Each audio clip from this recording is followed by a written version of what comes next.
The single backhand is not dead. If you have a single backhand, stick with it. I'm going to show you why. To the single backhand, a lot of people are saying lately that the game is becoming too fast and you need a double backhand to compete.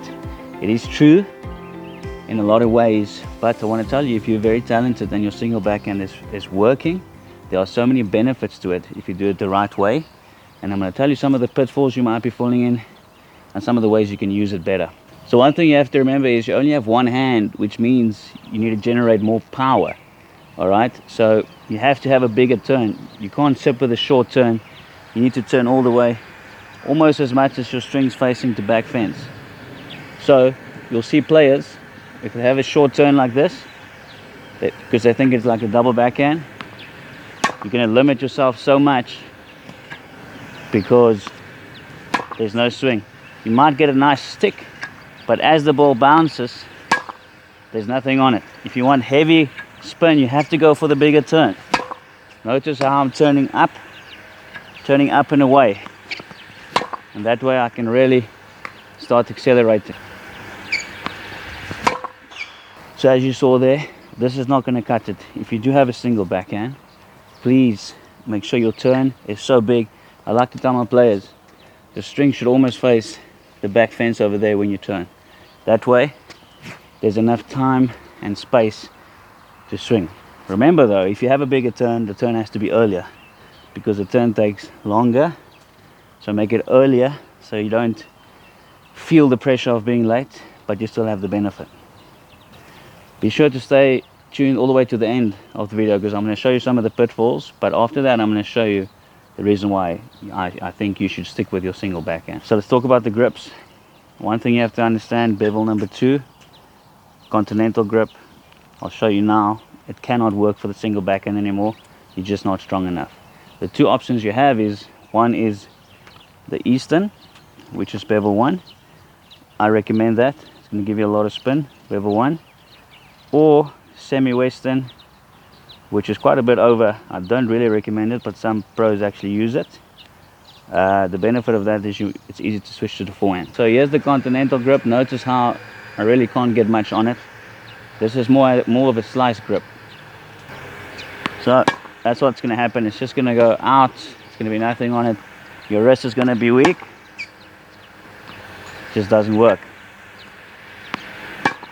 Now let's look at the Eastern, which I recommend. Bevel 1 for me, it just makes everything a lot easier. It's also a lot easier then to have a nice big turn. Eastern, oh, took that one on the rise. Another one. Eastern, big turn. Next one is the semi-Western.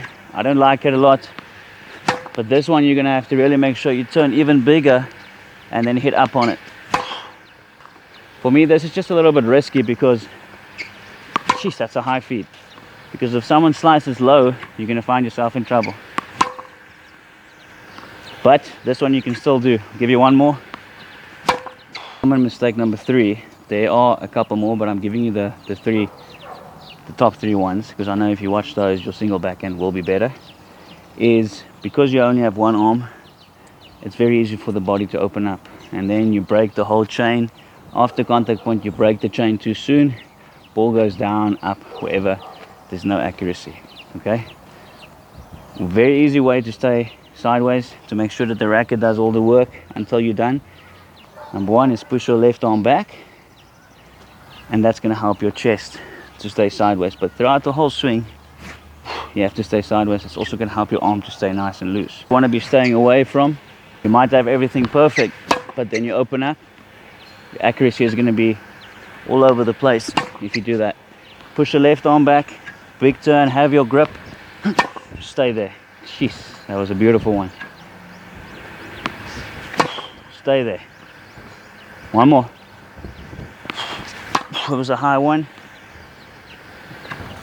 Jeez, it's a nice high one, staying sideways. Guys, before I give you all the cons and the reasons why you should stick with your single backhand if it's working, please do me a favor, subscribe, send it to a friend, also comment below what you think of this video, and let me know which video I should make next so I can help you out.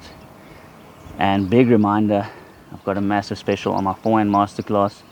Took me 2 weeks to record, more than 30 lessons. Could be all yours. Grab it. All right, number one, I think you know this one was coming, but you have a massive advantage on the wide backhand because you have a lot more stretch. You can reach more balls with a topspin backhand. Number two, players with a single backhand, they tend to have a better slice backhand. Massive advantage. Three, your wrist is a lot looser, which makes the finer shots, especially like an angle, especially if your timing is good, your angle will be a lot more effective if you can use your wrist. I'm going to demonstrate how with a single backhand it's a lot easier to reach the wide ball. Let's check it out.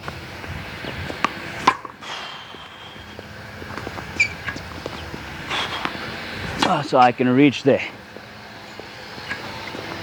and I can reach it. Single backhand, you have the benefit of having a nice smooth slice because your right arm, your single arm is a lot more clever.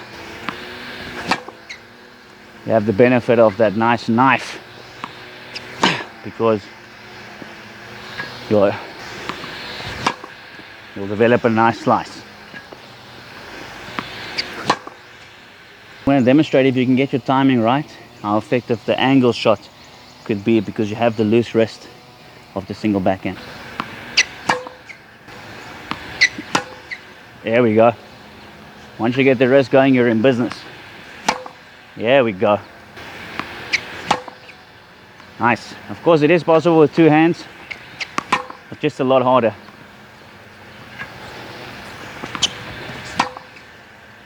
I hope this video has helped you. If you've been using a single backhand for years and you were doubting if you should switch, I hope this helped you maybe think of sticking with it because there are many benefits. Thanks for watching.